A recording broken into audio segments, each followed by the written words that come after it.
Good morning. My name is Michael Fox. I'm here today to talk about the role of neuroimaging and neuromodulation.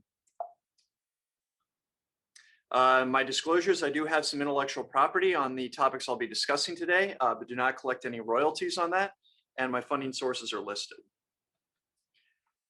So the question that we're going to talk about, and the question that we focus a lot on in my lab and in my center is how do we identify a neuromodulation target? How do we identify a region or a circuit in the brain where we can implant something like deep brain stimulation electrodes to provide symptom relief? Or how do we identify a target in the brain where we can hold a transcranial magnetic stimulation coil over that target and provide symptom relief?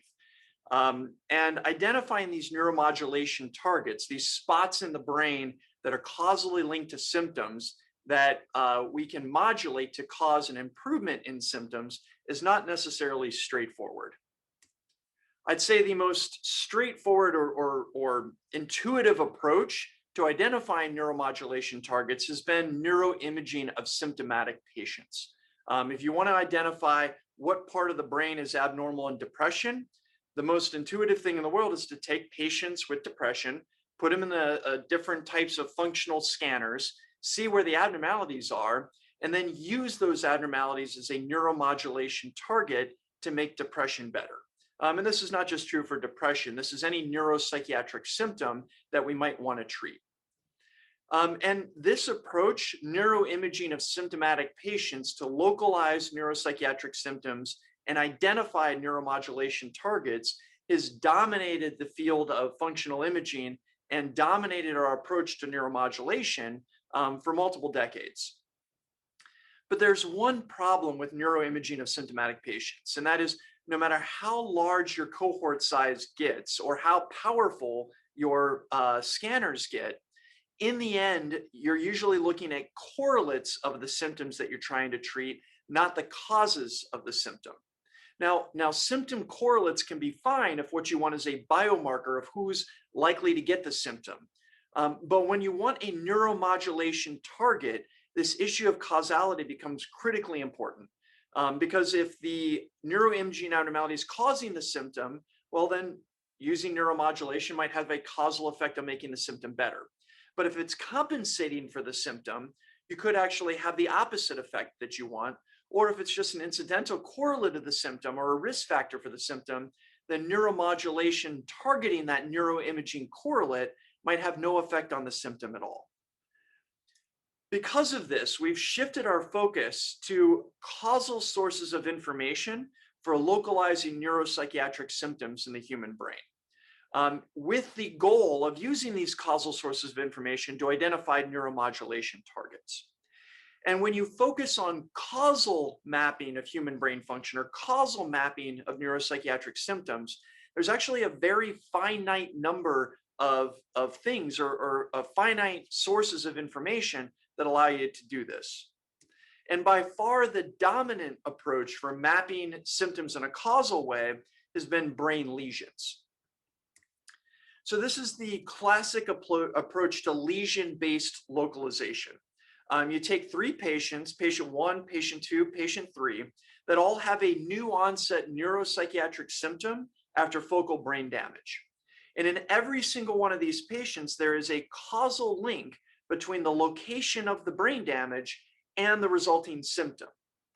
You then map out the location of the brain damage in each one of these patients, and you map it onto a common brain atlas.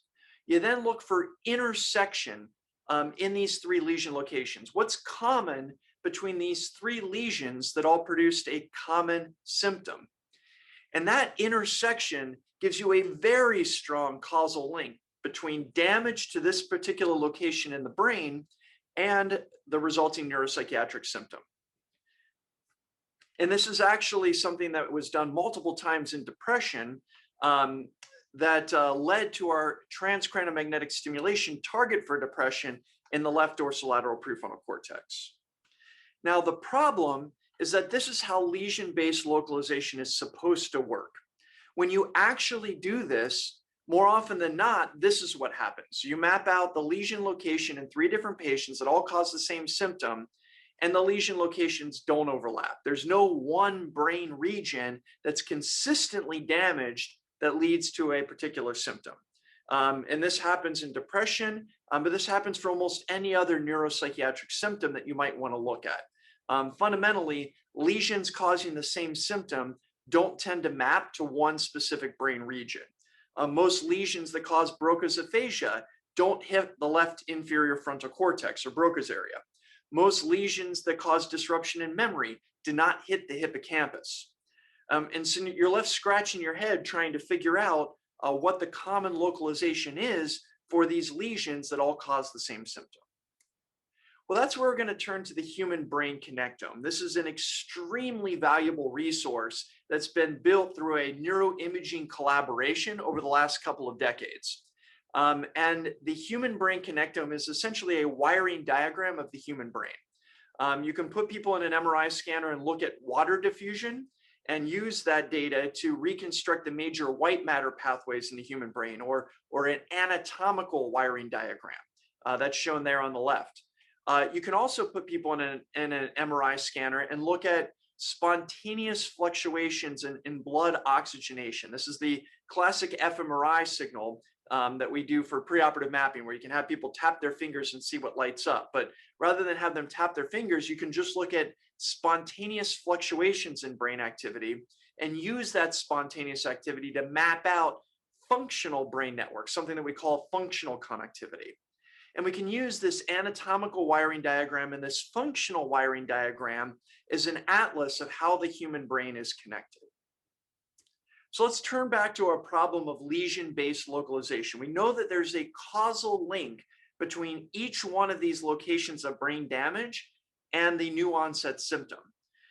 Now we can take the wiring diagram and for the first time, rather than ask, do these lesion locations that cause the same symptom intersect one brain region, we can ask whether the lesion locations intersect one connected brain circuit.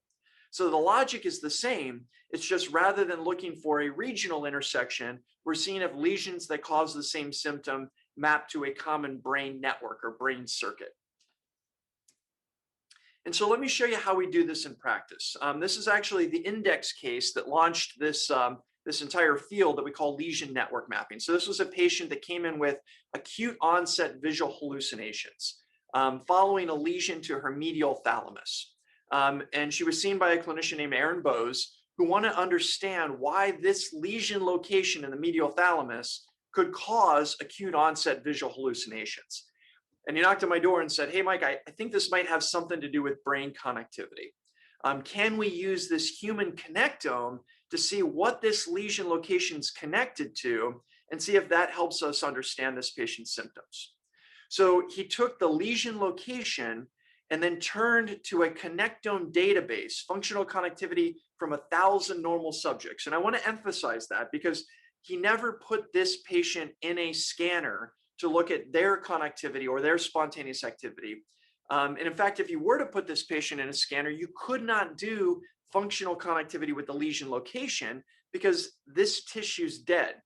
But what you can do is use a normative wiring diagram from 1,000 healthy subjects to see what this lesion location was connected to at the time of the stroke. So you turn to this connectome database, you extract the spontaneous activity from this lesion location. You then identify areas in the brain that are positively connected to the lesion location, shown here in yellow and red, and other areas in the brain that are negatively functionally connected to the lesion location. Now, what this means is that every time spontaneous activity in this lesion location goes up, activity in the red regions goes up. Every time spontaneous activity in this lesion location goes down, spontaneous activity in the blue or the green regions is going to tend to go up, just again as a natural consequence of how the brain is wired. Dr. Bose then did this for 22 other patients that had similar acute onset visual hallucinations following focal brain damage. And these lesion locations didn't intersect, somewhere in the thalamus, somewhere in the brainstem, different parts of the brainstem. But when you turned each one of these lesion locations into a lesion network, a map of what the lesion location is connected to, and then you overlapped the lesion networks, things started to make a lot more sense. In other words, 22 of 23 cases were all connected to the same stuff. And one of these connections was actually negative connectivity to extrastriate visual cortex, the exact spot in the brain that we think is involved in visual imagery. So the way you interpret these lesion networks is every time spontaneous activity in the lesion location goes down, and you can think of a lesion as pushing spontaneous activity down as far as it can go, you'd expect activity in the extrastriate visual cortex to go up just as a natural consequence of the brain, the way the brain is wired. And that actually fit with century-old hypotheses about release hallucinations and what might be happening to cause this syndrome that we call peduncular hallucinosis, or acute onset visual hallucinations following focal brain damage to the brainstem or the thalamus. We've had a lot of fun with this lesion network mapping approach. It turns out it doesn't just work for visual hallucinations, it works for a wide range of different neurological and psychiatric symptoms. And we've looked at a number of them, and in every case, lesions causing the symptom didn't line up or didn't intersect one brain region. However, when you looked at what the lesion locations were connected to, those lesions that all caused amnesia or aphasia or dystonia all fell within a common connected brain circuit. And I'm just going to use one example for the purposes of my talk today, which is focusing in on depression. And this has been a very difficult symptom to localize. Early on, it looked like depression or lesions that cause depression mapped to the left frontal cortex, but that observation wasn't replicated in multiple subsequent studies. So Jaya Padmanabhan and my group decided to take a look at this, and she actually put together 5 data sets across multiple different continents, almost 500 lesions in total. So by far the largest lesion mapping study of depression that has ever been attempted. Across these 5 data sets, she found about 60 lesions that cause new onset depression, and she found 300 lesions that caused no depression after the lesion. And the first thing she did is just say, okay, can I replicate this old observation of a relationship between the lesion location itself and new onset depression? And she used the classic technique called voxel lesion symptom mapping, just saying, is there any statistical association between damage to an individual brain voxel and new onset depression? And the answer was no. There wasn't a single significant finding. That was even using a priori regions of interest in the left frontal cortex. However, when Jaya turned each one of these lesion locations into a lesion network, the map of voxels that are functionally connected to each lesion location, and repeated the analysis, she got a highly significant finding in the left dorsolateral prefrontal cortex. And again, it's lesions that cause depression don't necessarily hit the left dorsolateral prefrontal cortex, but they are connected to the left dorsolateral prefrontal cortex. Now, what that means is you can go to this red spot, this left dorsolateral prefrontal cortex lesion, look at what it's connected to, again, using a connectome database of 1,000 healthy subjects, and that generates a map, a spatial distribution of where lesions causing depression will fall. In other words, lesions associated with depression are going to tend to hit the yellow and the red regions, and lesions not associated with depression that might actually protect against depression are going to tend to hit the green and the blue regions. So again, the left dorsolateral prefrontal cortex is a critical node in depression, but it's a critical node not because all the lesions hit it, it's because it defines a connected brain circuit that when lesioned leads to depression. Now, this was an exciting finding for us because there had actually been multiple different trials that have stimulated this circuit as a treatment for lesion-induced depression. Specifically, there have been 3 different transcranial magnetic stimulation trials for post-stroke depression that had targeted the left dorsolateral prefrontal cortex. And the stimulation site from these 3 trials is shown there in those 3 circles, the pink, purple, and black circles.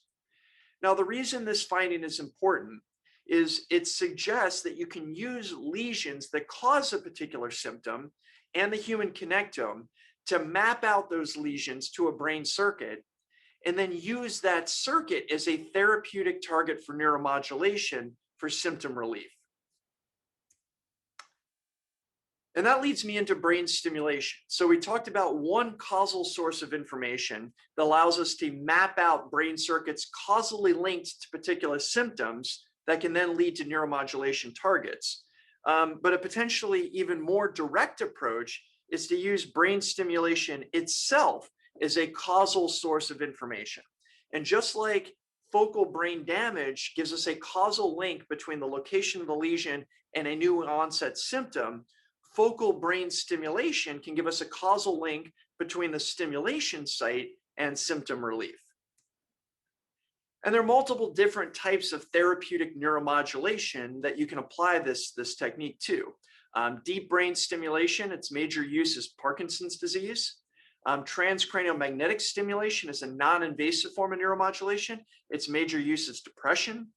And then a newer one, focus ultrasound, especially MRI-guided focus ultrasound, allows us to create a lesion non-invasively. And the big FDA approval there is tremor. And so all of these therapeutic neuromodulation techniques are different with different indications, and they're usually administered in different centers, but they all share a very important property, which is that the therapeutic response to neuromodulation in all three of these cases is known to depend on the connectivity of the stimulation site, not just the stimulation site itself. And just like we used variability in the lesion location to map symptoms to specific circuits, we can use variability in the stimulation site to map symptoms to different circuits, but this time looking at symptom relief.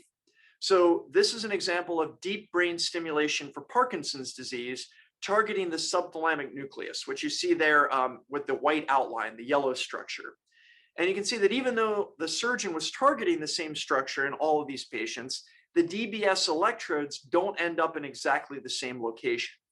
And you can use that variability to identify which connections are most important for symptomatic response. So just like we did with the lesions, we can look at what each one of these stimulation sites is connected to, and then identify which connections co-vary with improvement in Parkinson's symptoms. And that's what you see there in the middle.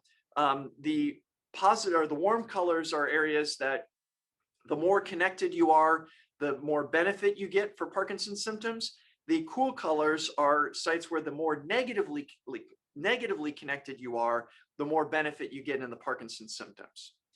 We can then take this connectivity map and apply it to an independent cohort of patients that got DBS for Parkinson's disease and say, okay, does connectivity to these structures predict who got better and who didn't in an independent cohort?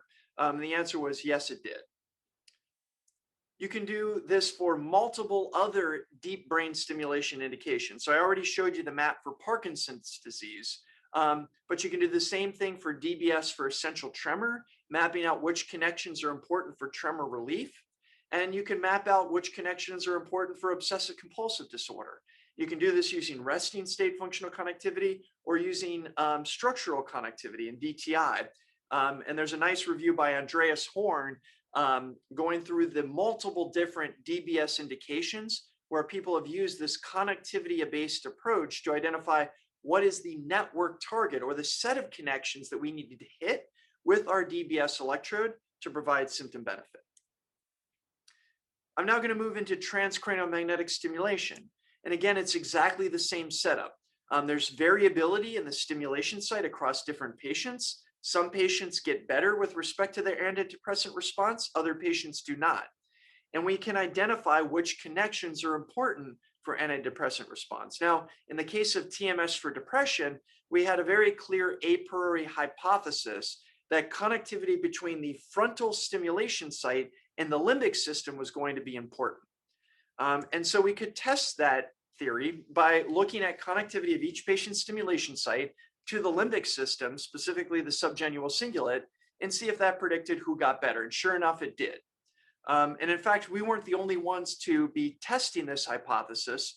Unbeknownst to us, simultaneously, Cash and colleagues in Australia were testing the exact same idea, recording everybody's stimulation site and seeing if connectivity to the subgenual cingulate predicted antidepressant response. And again, they saw exactly the same thing that we saw. The take-home point is that it's not just about the stimulation site itself in the frontal cortex. It's all about what that stimulation site is connected to, and we can use the human connectome to map out the important connections. We can even do this in a data-driven way. So moving away from our a priori hypothesis of the subgenual cingulate, we can, in a data-driven fashion, say, okay, just show me connectivity with each patient's stimulation site and show me which connections are important. And this is brilliant work by Sean Siddiqui in our group. And as you can see, connectivity to the subgenual cingulate outlined in there in red is important for overall antidepressant response, but not for every symptom. In fact, this is showing response for decreased interest.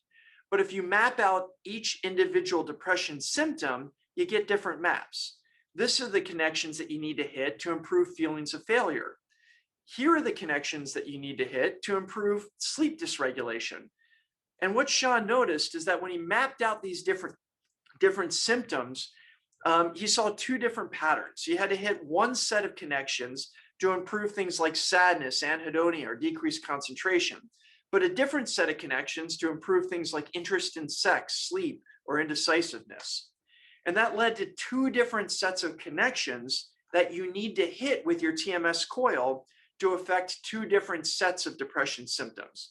And for lack of better terminology, we called one the dysphoric cluster and the other the anxiosomatic cluster.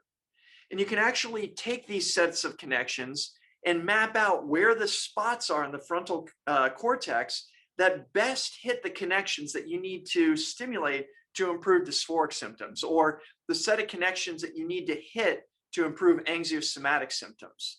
And Sean built what he calls a targeting atlas, where if you want to improve dysphoric symptoms, you want to hit the red spots. If you want to improve anxiosomatic symptoms, you actually want to be hitting the purple spots.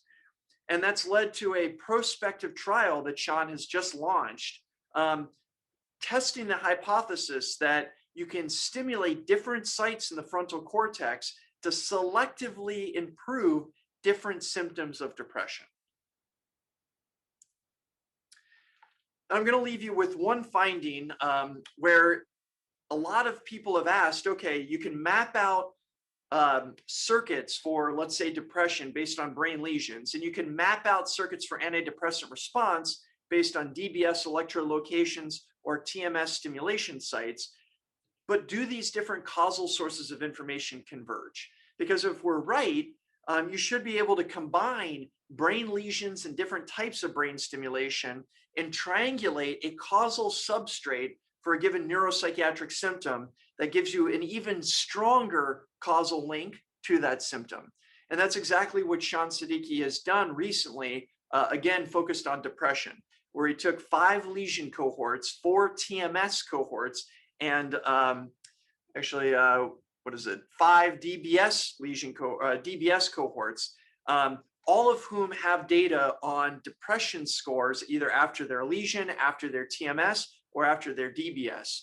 And for every one of these lesions, TMS sites, or DBS sites, Sean looked at what the site was connected to. You can then look at which connections are most important for lesions causing depression, or TMS making depression better, or DBS modulating depression. Some stimulation sites make depression worse, some stimulation sites make depression better. And you can build a causal depression circuit based on lesions, based on TMS data, or based on DBS data. And what you can see is that when you build these 3 independent circuits based on 3 causal sources of information, they actually converge very, very nicely. And so you can put all 3 sources of information together to triangulate a causal substrate for depression that we believe will be a better antidepressant target for neuromodulation trials moving forward. So I want to leave you with 3 conclusions. Conclusion number 1 is that traditional functional neuroimaging is very powerful and great for biomarkers, and it can identify symptom correlates, but it can't necessarily identify symptom causes. And this is important if your goal is a neuromodulation target. Conversely, lesions and brain stimulation sites provide causal links to human neuroanatomy. And then 3, the human connectome can be used to map this causal sources of information, these lesion sites or brain stimulation sites, to brain networks and identify therapeutic targets for neuromodulation. I want to acknowledge excellent people in my lab, both my current lab members and my former lab members, as well as a worldwide network of collaborators. We rely on data sharing, and we rely on the generosity of people that collect these very large lesion data sets or very large TMS or DBS data sets. And without many, many collaborators being willing to share their data and work with us to try to map out symptoms to brain circuits, we wouldn't be anywhere.